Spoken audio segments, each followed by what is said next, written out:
నేను ఇంట్లోనే తొక్కు పెట్టాను. తొక్కు, చింతొక్కు యూట్యూబ్లో చూసి పెట్టాను.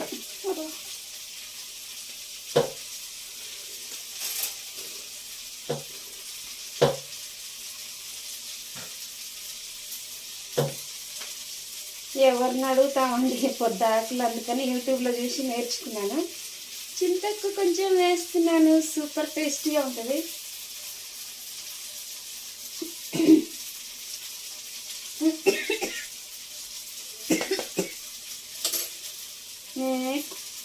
యూట్యూబ్లో అదే చింతకాయలో ఉన్న చింత పిక్కలు తీసేసి విడిగా తీసి చేస్తున్నారు.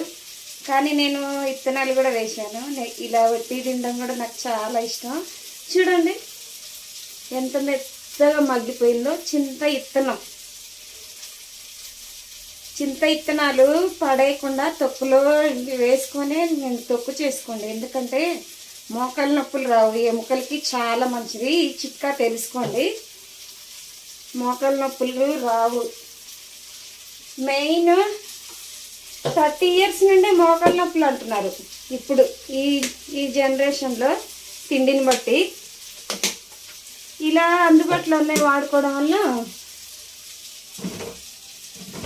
హెల్త్కి చాలా మంచిది. సెల్ఫీలు అందట్లేదు, అన్నీ తీయాల్సి వస్తుంది.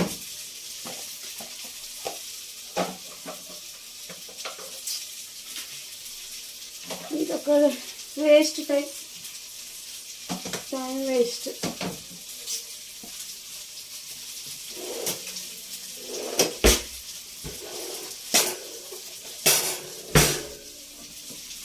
ఇప్పుడు స్టవ్ ఆపేసుకుంటాను నేను.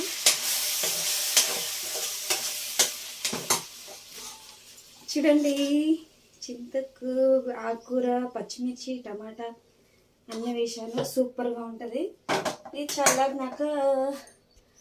చల్లారినాక మిక్సీ పట్టి తాలింపు వేసేటప్పుడు వీడియో పెడతా. చూడండి మిక్సీ పట్టుకొని వచ్చాను.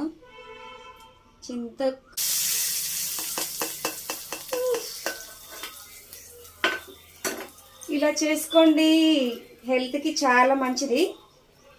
ఎందుకు వీడియో పెడుతున్నానంటే తెలియని వాళ్ళు చేసుకుంటారు, హెల్త్కి మంచిదని చెప్తున్నాను. ట్రై చేసి చూడండి, ఎలా వచ్చిందో కామెంట్ కూడా పెట్టండి. ఓకేనా? వీడియో నచ్చిన వాళ్ళు లైక్ చేయండి, షేర్ చేయండి, కామెంట్ చేయండి. నా ఛానల్ సబ్స్క్రైబ్ చేసుకోండి మరిన్ని వీడియోస్ కోసం.